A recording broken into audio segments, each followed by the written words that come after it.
So what if we take Palia's colorful fantasy world and throw that in a pot with RuneScape's skill progression? Maybe add some undead enemies, sprinkle a little bit of combat there on top, and what do you get? Well, officially meet Everlast Undying Tale. And today's video is sponsored by InSpades, the developer behind the game. They gave me early access here to a very early alpha build, so everything you see here in this video is probably going to and subject to change prior to its early access release. And if you like what you see today and you want to help support the development, I will put the link to the Kickstarter campaign down below in the description. So first up, what is Everlast and what is the game trying to be? The game is a fantasy action RPG built all around individual skills rather than one traditional character level, very similar to RuneScape. The game can be played 100% solo or as a co-op adventure. And to top it off, you're not locked into an individual class, whether that's, warrior, wizard, ranger, crafter, etc. You can mix and match those systems however you want and basically create your own unique character based on doing the activities that you enjoy doing in the game. And I just want to say this here, the game does not play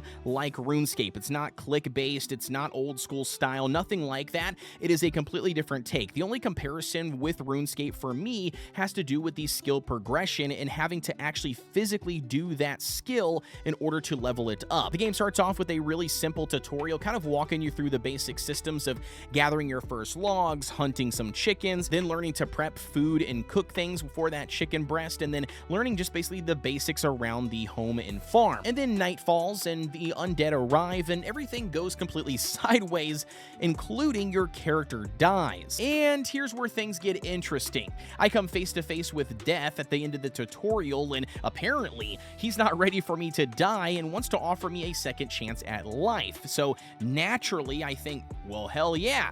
Unfortunately, though, I am making a deal with Death himself, so I'm assuming there's some sort of fine print.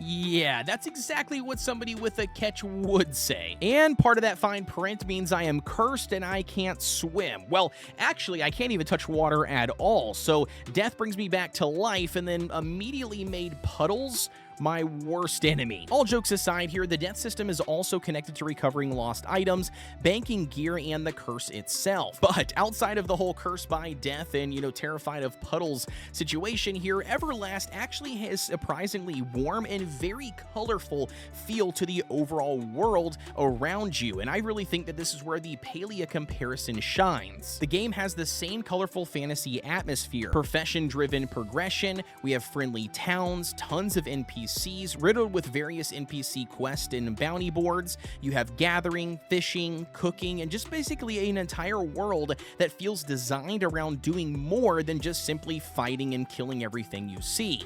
Obviously, the big difference here with Everlast, willing to make the world feel dangerous. There are hostile creatures, undead enemies, equipment progression, magic, melee combat, and areas where you need to prepare before wandering in. For the players who enjoyed Palia's world and professions, but wanted a little bit more combat and adventure, well, the idea behind Everlast immediately makes sense. Now, while Palia was my first comparison based on the world itself, RuneScape was the second comparison that came to mind once I started seeing numbers going up, and we all know how RuneScape players love watching their numbers increase. And the long-term success of this system is really going to come down to every level up. Is it going to unlock something meaningful when it comes to opportunities? Seeing a number increase is nice, but seeing that number increase and giving me access to new resources, recipes, weapons, areas is really what's going to make that grind more satisfying. Now, let's talk about crafting, because it's one of the more interesting systems here in Everlast, and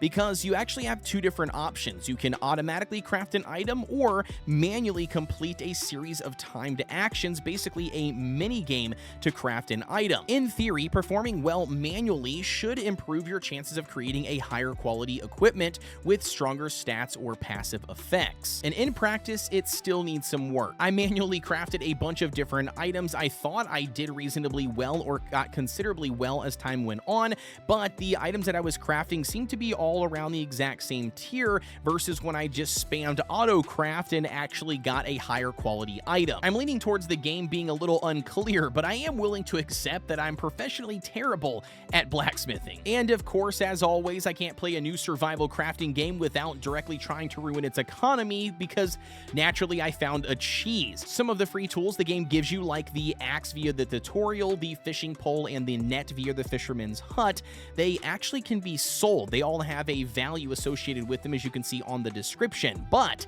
they also respawn. So naturally, I began selling the kingdom's publicly funded equipment back to its original owners. Now, was this intended? Probably not, but did I use it to my advantage and stock up on a bunch of early access gold so I can just buy whatever my heart desired? Absolutely. Now, let's talk about combat here. In Everlast, the combat is real time and it gives you access to different weapon styles, dodging, blocking, abilities, ranged attacks, and even magic. The freedom is promising here, but this is also one of the areas where the pre-alpha state is most obvious. The movement and animation still need a lot of smoothing out, the hits could use a little bit more weight, the enemy reactions and behaviors definitely need some refinement, and some of the systems are introduced without enough feedback to make them immediately understandable. And these issues matter, but they're also the kinds of problems that continued development can and will address. The more important question to me is whether there is a worthwhile foundation underneath the roughness. The combination of Palia-like profession and atmosphere alongside RuneScape's skill progression with some survival crafting mechanics, some action-like combat, and this, death curse gives the game a real identity. And I can 100% understand the type of audience that it's being built for. I do think that players that fit that realm should absolutely keep an eye on this game, but it is important to note that the build that I have played and put several hours in is still in its current pre-alpha phase. Crafting needs clearer feedback, the combat needs refinement, and the bugs and balancing still need some work. And that is where you, the viewer, come into play. Everlast is not a finished game today, but supporting the Kickstarter means that we can help fund and continue the development of the idea. The Kickstarter campaign, Steam wishlist page, and the official Discord are all linked down below in the description. As always, guys, thank you so much for tuning in, and I will see you all on the next one.